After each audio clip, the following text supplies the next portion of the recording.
Hey, Nicole, we're just going to have a chat about your experience joining the company. So first of all, tell us what your role is at Vervoe. So I am the product marketer for Vervoe, which is a pretty exciting role. Some of the main things I've come on board to do is to activate product-led growth. And a lot of that's to do with how we can better service people coming into the product and how we can activate them and getting them using the product and engaged with it more. So let's just de-jargon that a bit. So for sort of humans, what does that actually mean? And let's take a step back. What does Vervoe do? And, for someone who really is not deep in our world of SaaS, another acronym, what's all that about? So Vervoe is, and this is another acronym then, AI, it's powered by. So AI is, artificial intelligence, and the fact that it's algorithms generated off human data that help predict or score what somebody is saying. So it's involved in lots of different things. Particularly for Vervoe, we have created a tool that helps recruiters and companies looking to hire people. We help them remove the bias from that process. So instead of screening a bunch of resumes that are coming in and looking at where somebody's gone to school or where they've previously worked, you can send everybody a skills assessment from Vervoe, and it grades, ranks, reviews everybody's responses, so you can see the candidates that actually have the skills that you need for the job without ever actually diving into their history and I guess that bias around who they are, genders, where they've gone to school. It removes all of that from the process. Okay, so you said your role is product marketing. So what does that mean? And is it product? Are you building a product or are you marketing the product? So product marketing at its core is, I guess, customer advocacy. So I see product marketing as a way to connect the worlds, I suppose, between product and what goes on in the customer's world. So product marketers tend to spend a lot of time with data. We spend a lot of time understanding how customers experience things, and we make sure that we connect the two as seamlessly as possible. So we take how person would like to experience a product and we make sure that those things are there for them, those pathways are there. We try and ease the barriers, I guess, that would normally be there for somebody coming into a product. So, we help with messaging, we make sure we're bringing the right customers in, we make sure that the people that are coming fit with what we're selling, we make sure that they understand it, we make sure that they then go on to be able to use the product and that they can grow and hopefully become advocates for it as well. So that sounds like a lot of work. So, why wouldn't I just as a customer talk to a human to just explain all that to me? Why are you doing all this work?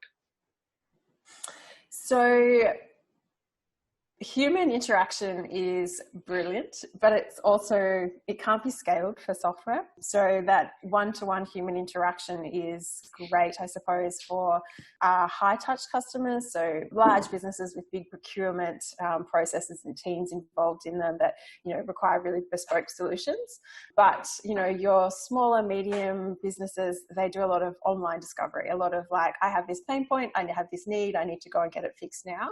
So the human interaction there is not scalable. So, if you're talking about large volumes of people coming to a website, we need to be able to then recreate that human experience, but in the way that they come into the product, the way they experience it. So the product needs to be familiar to them. So we need to create, I guess, that human interaction, but build it into the product so that instead of having to have a person to person for every single customer that comes to you, you just have this experience which helps them feel like they're actually having their hand held through the process without someone having to do it for them. Okay, so basically there are folks who don't necessarily want to talk to sales. They want to just explore things for themselves. And if I understand correctly, your job is to make that experience straightforward, easy, and pleasant for them. Yeah, I think, historically there's a broader strategy. There's sales-led strategies for growth, there's marketing-led strategies for growth, and then there's product-led strategies for growth. So sales-led strategies, they're from almost the archaic a physical piece of box that sat in a physical store in somewhere. Procurement processes took, months and months and cost hundreds of thousands of dollars. And then that kind of evolved into marketing-led growth, which was, more about that inside sales and bringing people to you a little bit, as costs and data moved into the cloud, that face-to-face contact moved away a little bit more. And now we're kind of in this era where, everything's a lot more flexible. There's a lot more elasticity around products and how they're developed. And, the efficiency and gains there has been able to come back into products for consumers. So it's more about you getting in for free and trialing products because it's, that's a nicer pathway to experience it. So it's sort of more about user-led growth and adoption now, which is where product-led growth comes in. And so it's about making that experience accessible to everybody and not somebody that's having their hand held through a process. I've got a few more questions on that, but I want to just swing to like your general experience with the company, and then we'll come back to some of the challenges that you faced as you had to sort of roll your sleeves up. So when did you join? I joined at the end of March. That sounds like it was in the middle of a pandemic. I can't believe Vervoe was hiring during a pandemic when everyone else is frozen hiring. I better talk to management and find out what's going on. So in the middle of March, and so, that would have been an unusual experience. So talk me through what that involved and what that was like, and, not coming in person, not meeting people in person, even though you're in the same city in Melbourne as head office. And we live actually 3 streets away from each other, but we've never met in person. So, talk me through what that was like. Yeah, well, as you mentioned, I started around the time that COVID was peak in Australia. So everybody had gone into lockdown. I guess everybody was kind of scared. It was, shops were stripped bare, all that was happening. The opportunity came along to work with you guys, but it was purely remote. So I think it took until about a week after I started before I'd even actually seen some people face to face. It was been phone calls previous to that, and lots of, Slack and integrating into things like that. Personally, it's been a great experience for me. I haven't had any issues. I mean, this interaction via, Zooms and Hangouts and Meets and things like that has been wonderful. It's almost a little bit more personal than you'd probably find starting in an office, because I've seen into people's houses, I've met their kids, I've seen their animals. So that's been a really nice way to get to know people quite quickly, as opposed to being in an office setting, I suppose, where it takes a bit longer for that to warm up. In terms of, integrating into how Vervoe works, it's been wonderful because everything's in the cloud anyway. All the tools we use are all collaborative tools, so there hasn't been any sort of offline issues in setting up there. In terms of onboarding and getting to know people, I mean, there's been different time zones, so it's been a few early meetings and a few later meetings, picking up with the guys in the States, but I mean, that's kind of a standard now, I think, in most businesses. So yeah, it's been good. Have you felt, isolated? I mean, I feel isolated sometimes, and I've been with the company since there was no company, and, I know everyone and whatever, but I'm still working from home, and I sometimes feel like, God, it would be good to just sit down. I'd have lunch. Steve and I would go and have lunch, our designer and whatever, Alex, we'd go and have different, I miss that. And for you sort of, I guess on the one hand, there's no change because you never had that with us, but do you sometimes feel there's disconnected, or do you feel connected in other ways? It would be nice to, I guess, see everyone face to face. I think hopefully when all this is past, it would be nice to sit in a room and have that, I guess, the human connection piece. But outside of that, I mean, we have a regular team stand-up. There's a Friday drinks that we do via Zoom. So from a social aspect, I don't feel like I've actually missed out on anything. In fact, it's probably made it easier for me. Parents, so, a lot of those events that did happen in previous workplaces after hours, Friday afternoon drinks and things, I'd often be leaving early from so I could go and get my children. So from this aspect, there's none of that travel downtime as well. So it's actually been a lot easier for me to pick up on that social side. Okay, so that's good. It's good to hear, by the way, and it's interesting. I've been thinking, as I was sort of thinking about this discussion with you, I was thinking about Jamison, who's in the sales team in North America, and interestingly enough, he lives an hour north of Boston in New Hampshire, and he's used to working like regardless of COVID or not COVID, like he works remotely anyway. And he and I were supposed to travel together in March. We were supposed to go to a conference in San Diego and a conference in Vegas in the Bay Area, and then we had to cancel that. And he only joined in December, so like actually he's in the same boat as you. He hasn't met anybody in person, and it's kind of crazy to think like he and I talk 5 times a day, and we talk on both sides, like my night and his morning, and then my morning, his evening, and we've never met. But I guess that was kind of the status quo, whereas with you, normally you'd be in an office of 10 in Melbourne. So it's kind of made me think a lot about this issue, and I sometimes wonder how people are, if people think this is really strange or just, you know, I wonder what people make of this whole situation. Yeah, I mean, to be honest, I've been in remote sort of based roles in the past. So for me, it wasn't such a shock. You know, I've worked in companies that had, you know, pretty strong remote and work from home policies. So whilst I would have, you know, met people and interacted with them, you know, I've also worked in global teams where I've been the only person in Australia. So whilst I might have been sitting in an office, the people I worked with day to day, I never actually face-to-face met in, you know, a few years. So for me, it's not a new experience. I could see how for some people it might be a challenge. And as I said, I am looking forward to the day when I can actually meet everybody in person and see how tall people are and and all those sort of things. Yeah, not very tall, I think you'll find.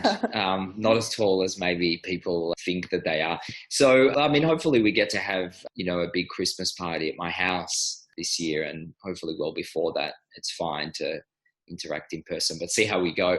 And so just coming back to what we were talking about earlier, you know, you've joined the company, your role is to make it simple and intuitive for people to understand how the product can solve their problem without necessarily having to talk to someone, although they can if they want. And so what are some of the challenges that you've had to, you know, what are kind of some of the most obvious, the burning kind of things that you've encountered and had to tackle since joining? Well, some of the ones that stand out the most, I mean, as this is a new role, one of the things that I guess has been the biggest challenge, but also opportunity, is that onboarding is pretty non-existent at the moment for anybody that comes in as a trial or a free account. So that discovery pathway is, you know, we kind of greet you at the front door and then we kick you in. So I guess one of the challenges there has been working out, you know, what's the best way to introduce what can sometimes be a complex product, I suppose, to a whole variety of different users and a whole variety of different skill sets. So, you know, some people are quite technical, but some people are completely non-technical. And, you know, essentially this product is for everybody, but it's just how do we best take them on that journey? And how do we best bring them in so that, you know, even my 70-plus-year-old dad could experience this product as well and get the most out of it? So when you say this product is for everybody, can you narrow that down a little bit? Like, what does that mean? Surely it's not for everybody. It's for everybody that meets certain criteria, right?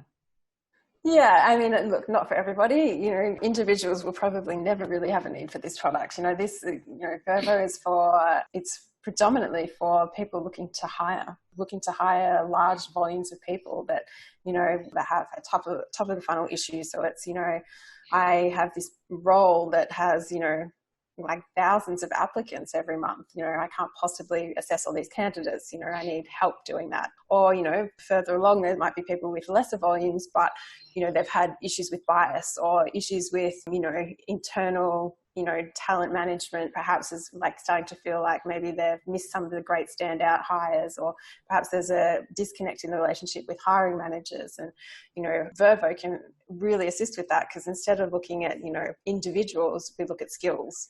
And we help people sets for the roles, as opposed to looking at the best individual person and their personality like for that role.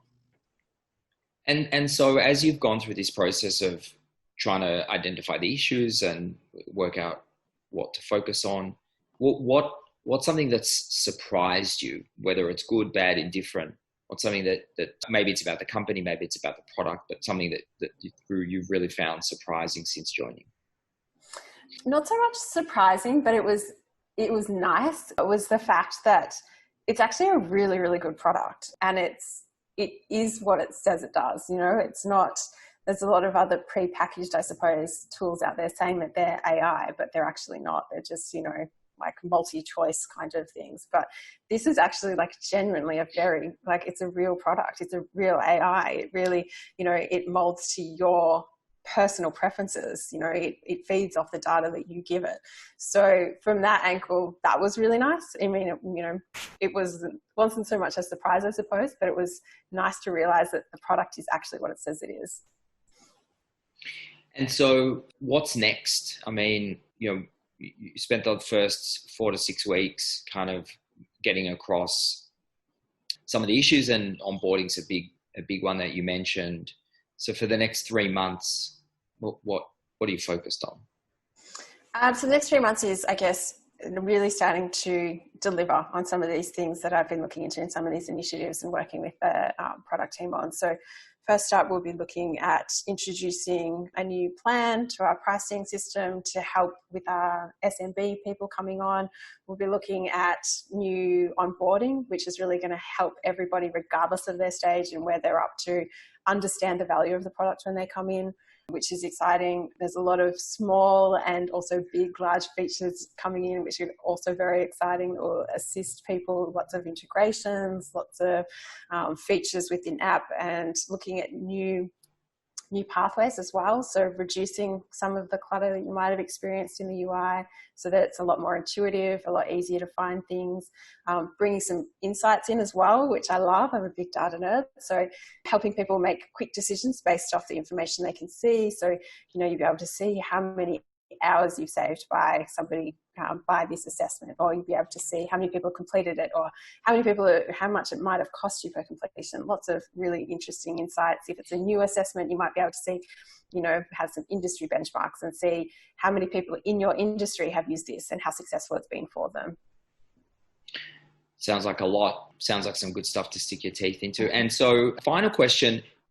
You know, a lot of people are going to watch this video, and some of them are going to be prospective customers or existing customers. So pretend that every customer or anyone whose problem we can solve is now listening to this. Is it something you want to ask them? So imagine you've got a global survey opportunity and you can get feedback from everyone. What feedback can the audience give you? I'd love to know what the biggest pain points are. You know, why are you looking for this? Why have you come to us? Why is Vervoe even something that you're considering? What's the problem that you're trying to solve? How can this product make your life better? Awesome. Well, thanks, Nicole. Thanks a lot. It's been great. Thank you.